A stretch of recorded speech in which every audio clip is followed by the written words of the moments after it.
Assalamualaikum dan salam sejahtera. Kami dari Kumpulan 9 akan membentangkan projek Kumpulan 2 bagi syarikat Nestle Malaysia Berhad. Pensyarah dengan kami ialah Dr. T. Lanty dan ahli kumpulan kami terdiri daripada Muhammad Syawaruddin bin Jaber A173462, Nur Syafiqah binti Abdullah A173514, Nur Wanifika binti Jumadi A173698, Nurul Huda binti Abdul Muttalib A174292 dan Siti Hawa binti Yahya A174086. Dalam projek kali ini, kami akan membincangkan analisis pengiraan berdasarkan struktur kos modal dan analisis belanjang modal, di mana perkara tersebut akan mempengaruhi keputusan pihak pengurusan dalam menentukan sejauh manakah tempoh pulangan pelaburan akan diterima bagi syarikat Nestle.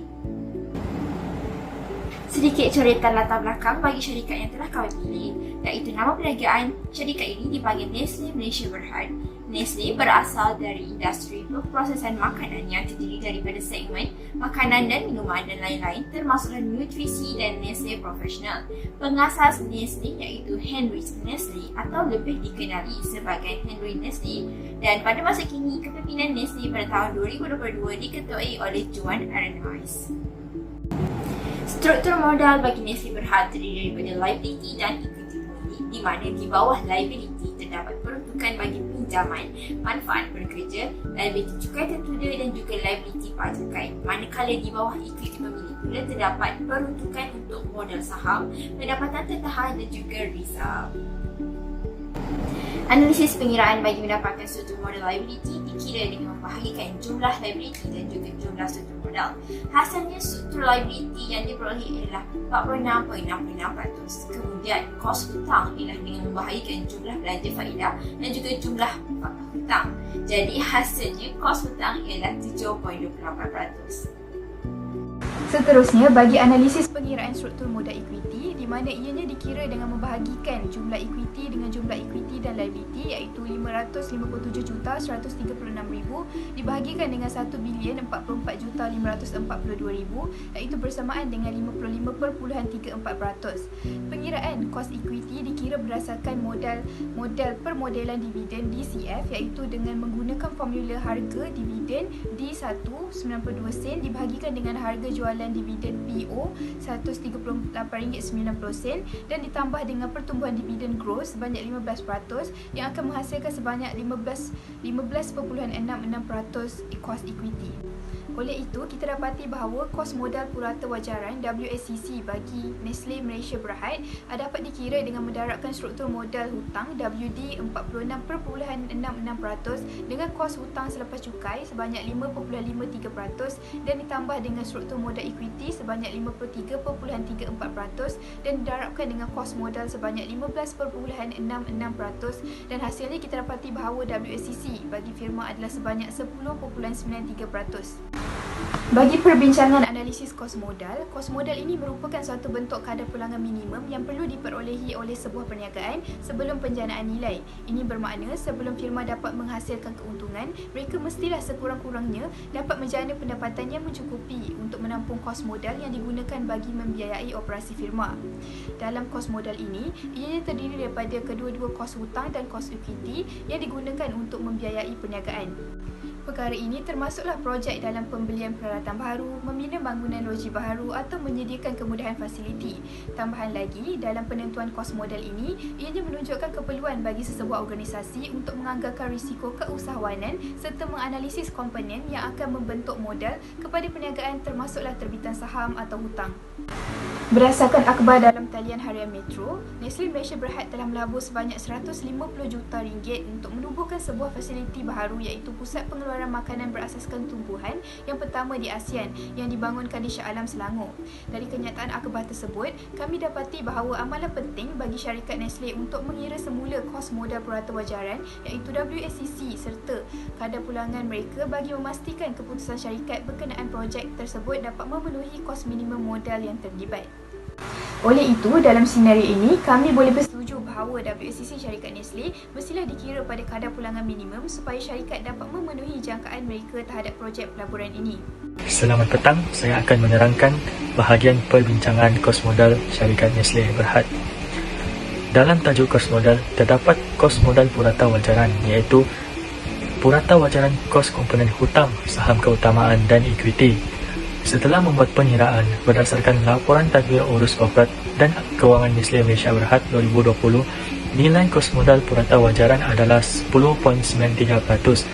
Menurut analisis daripada nilai kos modal purata wajaran, iaitu nilai kewangan hutang yang dilakukan oleh syarikat Nestle Berhad ialah 7.8% dan kewangan ekuiti sebanyak 15.66%.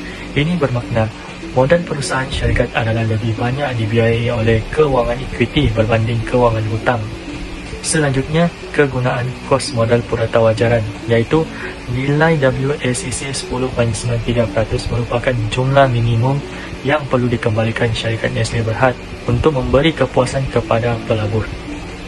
Sebagai contoh, syarikat Nestle Berhad memperolehi WACC 10.93% dan akan mempertimbangkan untuk melabur dalam projek yang akan memberi pulangan yang lebih tinggi daripada 10.93%. Hal ini kerana jumlah yang rendah akan menjejaskan nasib syarikat Nestle Berhad. Selain itu, WACC ini sering digunakan sebagai faktor diskaun dalam modal aliran tunai diskaun dan pendekatan penilaian lain dari perspektif pelabur. Secara umumnya, WACC yang lebih besar menunjukkan firma lebih terdedah kepada risiko yang tinggi, manakala WACC yang lebih rendah menunjukkan firma terdedah kepada risiko yang rendah. Hal ini demikian kerana WACC yang lebih tinggi akan menunjukkan bahawa syarikat membiayai atau membayar lebih untuk membiayai sebarang hutang dan ekuiti yang dikumpul. Kesannya, WACC yang lebih tinggi ini akan menunjukkan penilaian prestasi yang lebih rendah oleh kerana pelabur menuntut pulangan yang lebih tinggi sebagai pertukaran untuk mengambil risiko yang lebih besar. Asas belanjawan modal. Asas belanjawan modal merupakan satu proses di mana syarikat akan menilai sesuatu projek ataupun pelaburan yang berpotensi. Kaedah pendekatan yang sering digunakan untuk menilai sesuatu projek itu adalah melalui kaedah tempoh bayar balik (PB), nilai kini bersih (NPV), kadar pulangan dalaman (IRR), kadar pulangan dalaman di/Y (MIRR). Sebelum untuk mendapatkan pengiraan yang digunakan melalui 5 kaedah ini, kita perlu mencari aliran tunai bersih untuk sebuah syarikat tersebut. Terdapat beberapa andaian digunakan oleh Nestle untuk mendapatkan aliran tunai bersih. Antaranya ialah setiap tahun Nestle Berhad akan meningkatkan jualannya sebanyak 7%. Kos operasi setiap tahun akan menelan sebanyak 64% daripada jualan semasa. Kos susut nilai adalah 2% daripada jualan semasa dan cukai syarikat akan ditetapkan pada 24%. Dan yang terakhir adalah Nestle Berhad akan mengambil masa 5 tahun untuk menyelesaikan hutang. Berdasarkan slide tersebut, kita dapat melihat pengiraan untuk mendapatkan nilai aliran bersih untuk syarikat Nestle Berhad dan beberapa tambahan iaitu di mana N adalah bersamaan 5 tahun dan I adalah bersamaan 10.93% daripada nilai WACC yang telah dikira pada sebelum ini. Dengan maklumat yang kita perolehi iaitu I, N dan CF0 sehingga CF5 ini, dengan menggunakan kalkulator kewangan, kita dapat mencari nilai NPV, IRR dan MIRR di mana nilai kini bersih NPV ini adalah sebanyak 540,473,389.60 sen. Manakala kadar pulangan dalaman iaitu RRR adalah sebanyak 83.82%. Dan yang terakhir adalah kadar pulangan dalaman yang diubah iaitu MIR adalah sebanyak 42.16%. Seterusnya adalah tempoh bayar balik di mana pengiraan ini bertujuan untuk mengetahui berapa lama masa yang syarikat Nestle perlu ambil untuk memperolehi semula kos pelaburan atau projek dalam firma daripada aliran tunainya. Jadi, untuk mengira tempoh bayaran balik Nestle adalah dengan menggunakan formula aliran tunai kumulatif sebelum tahun pemulihan penuh iaitu RM38,896,765 bahagi dengan aliran tunai semasa tahun pemulihan penuh iaitu RM153,781,530 kemudian tambah tahun sebelum tahun pemulihan penuh iaitu 1 tahun. Jadi, bayaran balik bagi syarikat Nestle ialah 1.2 tahun. Untuk penyeraan seterusnya adalah tempoh bayaran balik diskaun di mana penyeraan ini digunakan untuk menganggar nilai pelaburan syarikat Nestle berdasarkan aliran tunai tahun masa hadapan bagi menentukan keuntungan projek.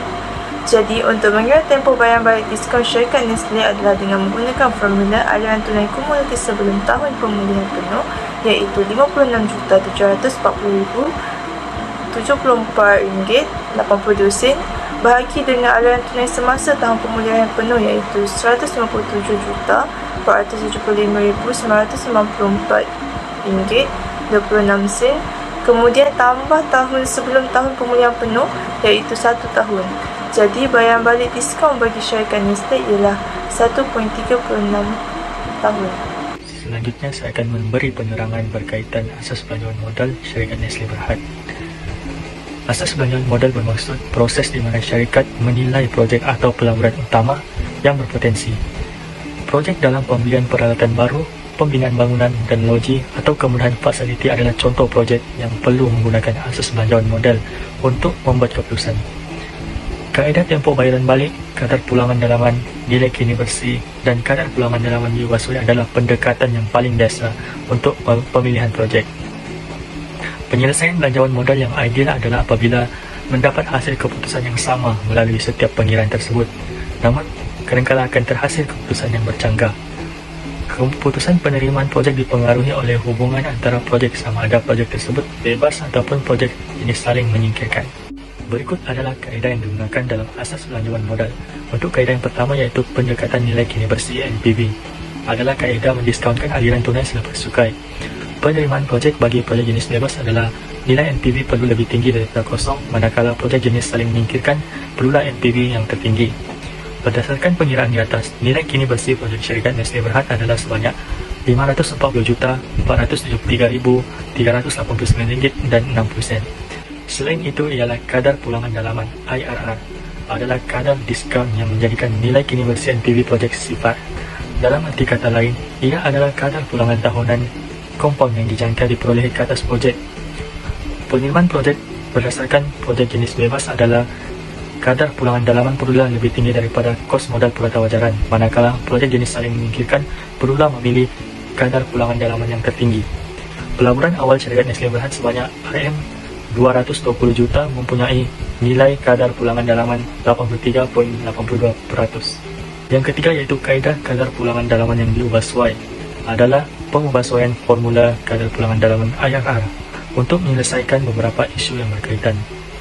Kadar pulangan dalaman yang diubahsuai bagi projek Nestle Berhad adalah 42.16% lebih tinggi daripada kos modal purata wajaran dan menunjukkan pelaburan yang bagus. Seterusnya, kaedah tempoh bayar balik menunjukkan tempoh masa yang diambil oleh peniagaan untuk mendapatkan balik pelaburan awal. Jenis analisis ini membolehkan firma membandingkan projek yang mengembalikan pelaburan dalam masa yang singkat. Tempoh bayar balik bagi projek syarikat Nestle Berhad adalah 1.2 tahun. Ini bermaksud projek tersebut akan memberi pulangan dalam masa 1.2 tahun. Akhir sekali iaitu kaedah tempoh bayaran balik diskaun yang merupakan penambahan diskaun kepada pengiraan tempoh bayaran balik asas yang meningkatkan lagi ketepatan keputusan yang ketara. Bagi projek Nestle Berhad, bayaran balik diskaun adalah selama 1.36 tahun, di mana tempoh bayaran balik terdiskaun sedikit lama berbanding bayaran balik asas. Jadi, kesimpulannya, pengiraan semula WACC serta kadar pulangan adalah penting bagi Nestle bagi memastikan keputusan syarikat dalam mengikut projek pembesaran ini memenuhi kos minimum modal. Melalui pengiraan WACC tadi, jelaslah bahawa modal syarikat lebih banyak dibiayai oleh kewangan ekuiti berbanding hutang, di mana Nestle perlu mengikuti dalam projek pembesaran tersebut. Selain itu, Nestle juga digalakkan untuk mengembangkan serta meluaskan kilang di Cembong untuk mendapatkan keuntungan yang tinggi terhadap perniagaan mereka disebabkan oleh nilai WACC yang rendah berbanding kadar pulangan mereka.